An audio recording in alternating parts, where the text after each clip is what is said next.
This is the Khmer Times News. My name is Paolo Bonini, and these are your headlines. A military officer goes on a murderous gun rampage. A man strangles his lady to death, then runs.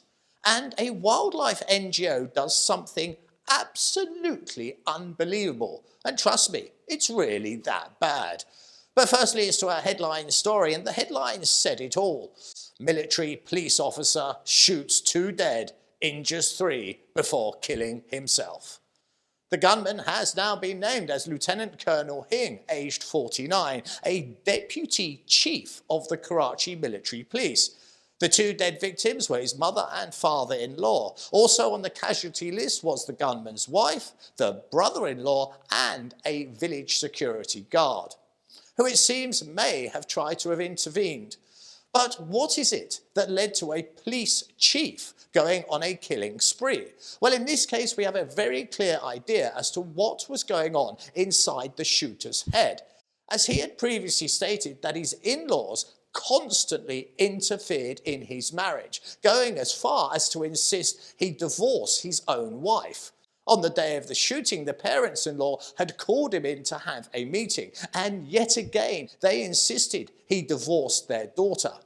At the meeting, the husband refused to concede, but the in-laws would not let go. They pushed this exhausted man 1 step too far, and he suddenly snapped. He became angry with his parents-in-law for interfering in his relationship. He stood and left the room, but soon he returned, but this time with an AK-47 assault rifle. He levelled it at the parents and fired bursts of bullets into their chests. The bodies flew back in bloody heaps on the floor. Others attempted to confiscate the gun from him, but they were also gunned down. When the room was silent and pools of blood spread over the tiled floor, the senior police officer knew what he was looking at was the end of the road. There was no way back. The gun slumped to his side as he walked into a back bedroom. He sat on the single bed and placed the gun barrel under his chin. Leaning down with a single finger, he pulled the trigger. The gun fired and blew off most of his head. His body slumped onto the bed. The carnage was now over, and the gun that lay on the floor would kill no more. On this week's Crime Desk, a tale so unbloody believable, I'm going to have trouble holding my temper. A man strangles his girlfriend due to love. And why is it everybody is going the wrong way?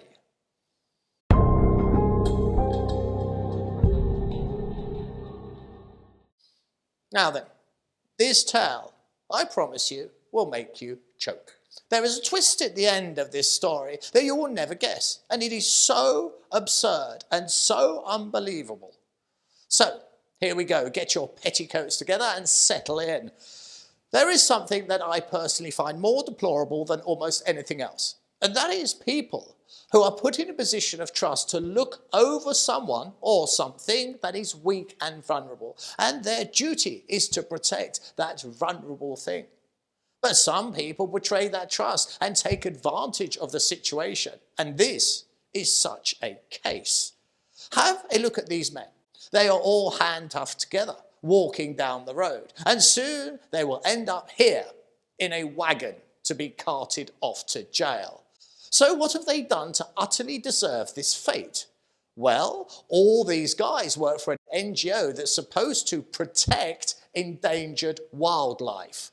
But this week they were arrested for wildlife trafficking and for extortion.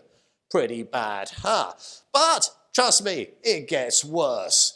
5 staff members of an environmental NGO were arrested this week for illegally purchasing protected wildlife and then extorting money from the vendors. The scam was simple. They would purchase protected wildlife from vendors and later return to extort money from them, saying that they would report them if they did not pay.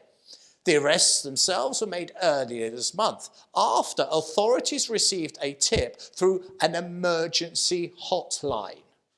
During questioning, the suspects confessed to orchestrating a scheme where they seized turtles, cobras, snakes and other animals from a female vendor. And then they demanded 5 million riyal, but they settled for $300, which they divided among themselves. Now here is the part that is really going to make you choke. Are you ready? And do keep in mind this was an NGO to protect endangered wildlife. It is reported the men ate the wildlife meat. Or as it says in the report itself, the meat was reportedly consumed by the group. Dear God. I told you it was bad, didn't I? The suspects have admitted to accepting bribes from traders on multiple occasions, and now they have all been carted off to jail and will hopefully meet an animal-loving judge.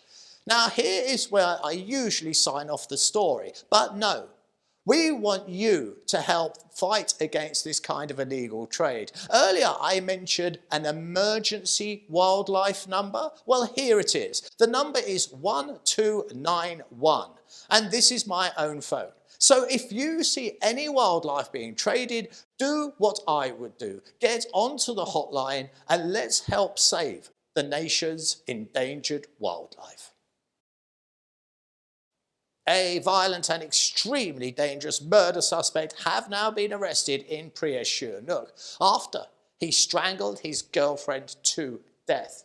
The headline was short, only saying, "Girlfriend strangler nabbed," which seems a bit tame for a man who throttled an innocent woman to death, but what can you do?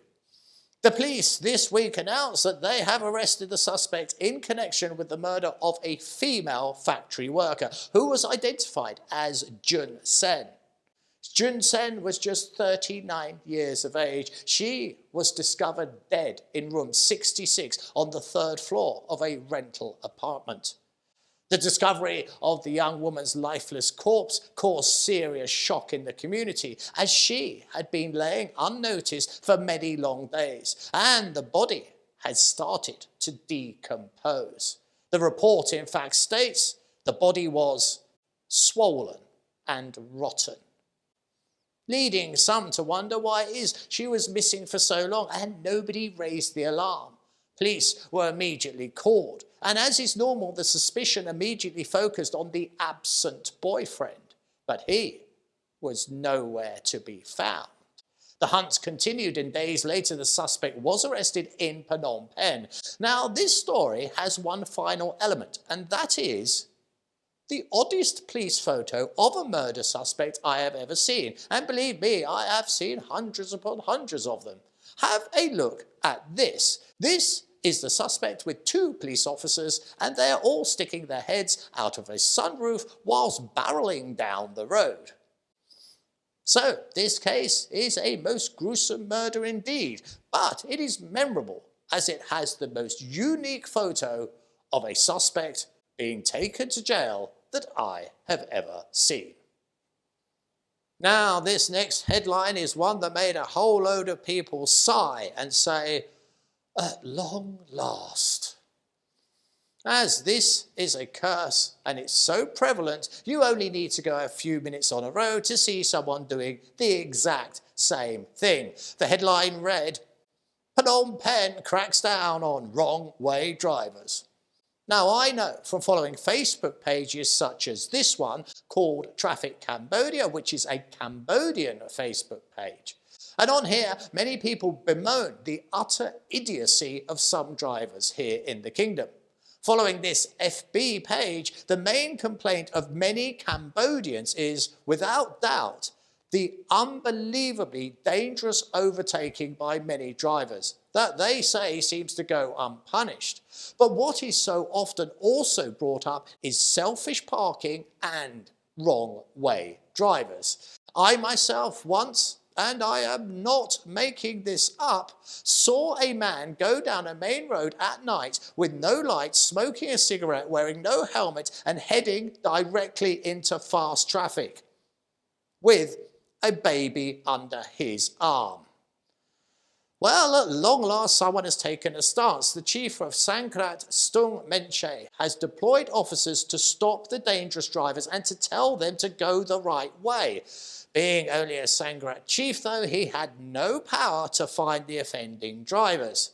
This driving is a plague, as so many drive into traffic, and children will die because they learned that this kind of driving is okay. After all, everyone else is doing it, so why not them?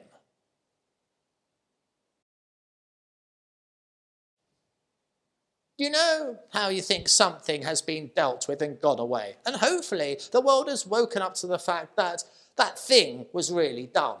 You know, things like the mullet haircut from the 1980s. Furries, what's the point in that then?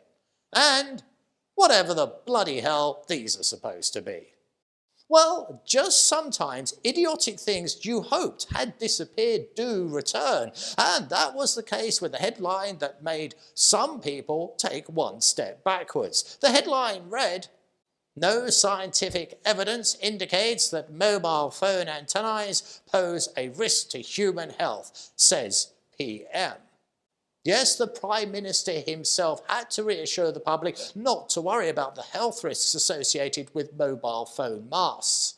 This story was always a hoax that started in the West many years ago, saying that phone towers will give you cancer, they will make you sterile, and other such nonsense. It got so bad in Europe, people were going out and burning down these towers as they were convinced the big bad governments of the world were covering up all the ill effects of these towers and even using them to manipulate our minds, which is just ridiculous. As study after study proved, there is no scientific evidence showing that mobile phone antennae adversely affect people's health. The PM, in his speech, even identified the main concern, saying, "I have heard claims that being close to a mobile phone mast can cause cancer." He then validated his concerns by saying, "Naturally, there is some radiation. Natural stones themselves even emit radiation too. The difference lies in the amount." Well, spot on, PM, as background radiation is something we all live with. Just because a phone tower emits some doesn't mean you have any risk of getting cancer. In fact, have a look at this. Would you put this in your house? It clearly states that it emits dangerous radiation. Well, you do put them in your house. You do so in your hundreds of millions, as what that image was the inside of a smoke detector. So it seems the clever use of radiation has saved countless lives and not killed a single person. So, before you jump feast first into the latest conspiracy theory, do your homework, and it will save you advertising ignorance to all your friends. It's time to have a look ahead and see what the weather has in store for us next week. And here we are at the weather. Now, as you know, I like to show you something from my week just to make the weather a bit more interesting because, let's face facts, it's basically dull. And here I am. Look at that. You see, it's film. I'm in the heart of Thailand. I was hunting temples as I do, and I came across a fun fair. And there was a man who, for $1, would give you some food and you could pet the animals. It was a petting zoo. I've never done a petting zoo. Actually, now I think about it, that could be the wrong verb. Sounds like the sort of thing someone might say in court. Yeah, so I did the piglets first. They were fantastic. They were mental. And then it was over to the goats, and I had a go at them as well, which also sounds like a policeman's statement in court. So let's leave the petting zoo behind and move over to the weather. What do we have? Oh, I say, look at that. 94 degrees is your high, which is pretty high, isn't it, when you think about it? Humidity about the 52%. You can feel it, but it is not too bad. And there is even a chance of rain as we head towards the end of the week. This has been the Khmer Times News. Please do subscribe and comment and stay up to date with all the breaking news by following us on both Facebook and Telegram. This has been Paolo Bonini, and that was the week that was. I'll see you next weekend for your weekly roundup.